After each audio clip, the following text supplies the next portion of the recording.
Just 3 months into the Biden administration, promises of bipartisanship are already fading. But there are some senators who are trying to find issues where they can seek old-school compromise. Joining us now, Republican Senator John Cornyn of Texas and Democratic Senator Chris Coons of Delaware. Gentlemen, I'm going to begin with a bit of a backstory.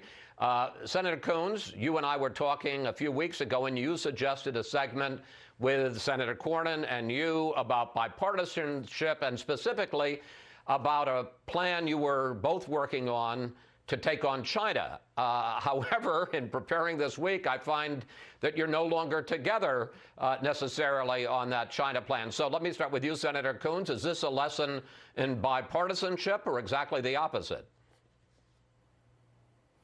Well, Chris, it's great to be on with you, and it's good to be on with my friend Senator Cornyn of Texas.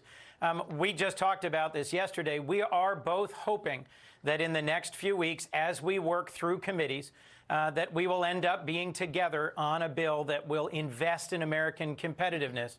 As Jake Sullivan just said in the last segment, we have to reinvest here at home.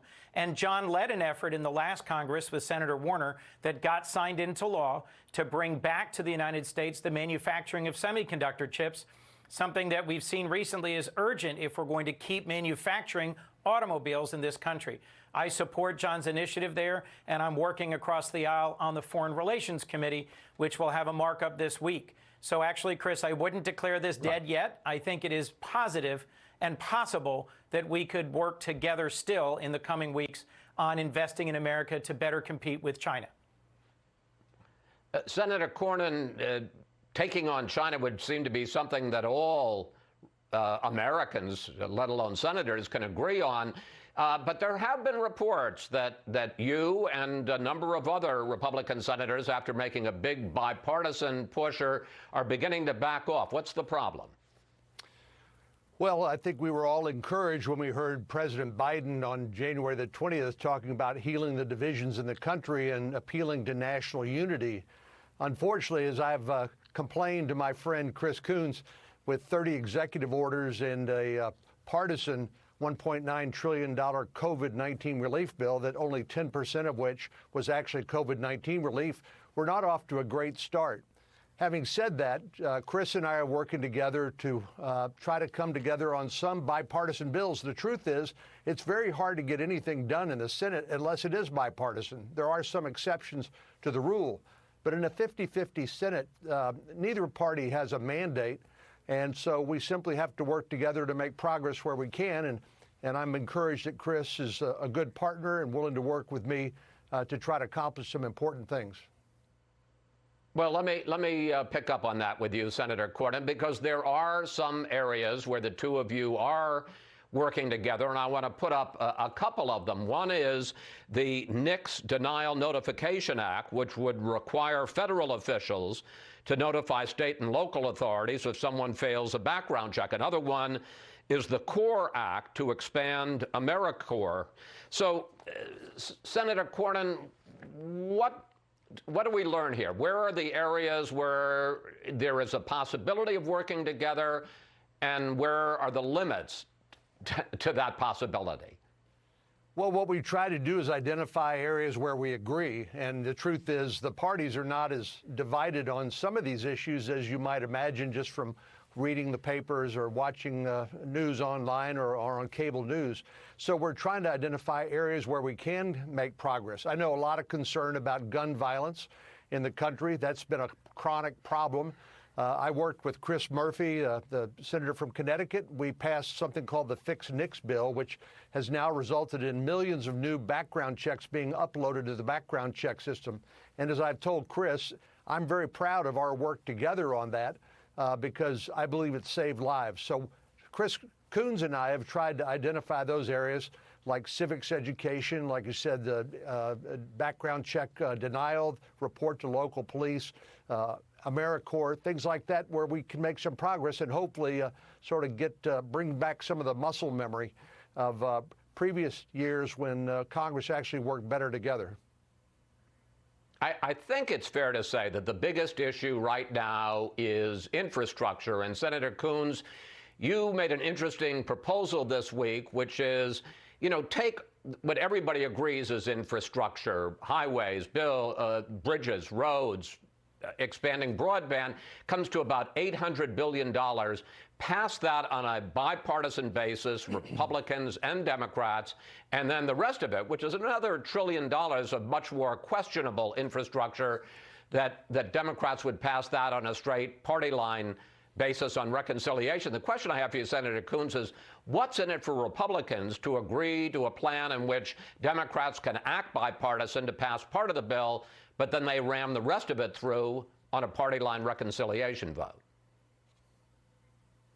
Well, Chris, the broader question you're really asking is what's in it for our country and what's in it for the people we represent from our states if Republicans and Democrats work together to solve problems.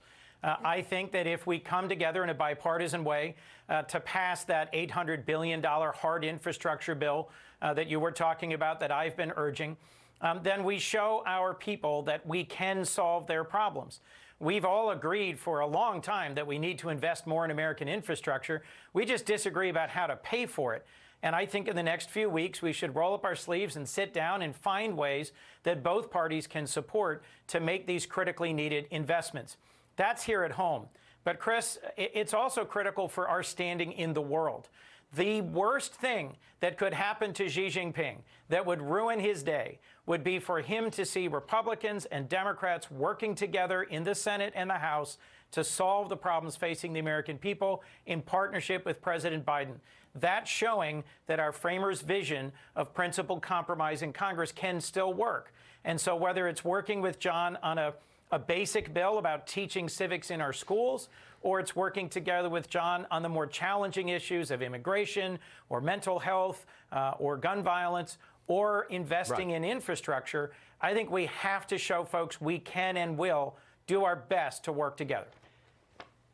Senator Cornyn, would Republicans ever agree to that? Yeah, we'll play bipartisan with you to pass $800 billion in hard infrastructure, but then understand that you're going to go ahead and pass the rest of it, another $1 trillion plus, raising taxes through a straight party line vote, ram it through. Well, in the interest of bipartisanship, I'll agree that Senator Coons is half right. There is a core infrastructure bill that we could pass with appropriate pay-fors like roads and bridges, and even reaching out to broadband, which this pandemic has exposed a great digital divide in the country. We've seen advances in telemedicine. We've seen more people learning online. I think we could all agree to that. But I think that's the part we could agree on. So let's do it and leave the rest for another day and another fight. So you'd be willing to go for the $800 billion if you could agree on a pay for, regardless of what Democrats went on and did. I want to end on this subject, Senator Cornyn. I want to put up a tweet that you sent out this week. Here it is. The president is not doing cable news interviews. Tweets from his account are limited, and when they come unimaginably conventional, the public comments are largely scripted. Biden has opted for fewer sit-down interviews with mainstream outlets and reporters. Invites the question, is he really in charge?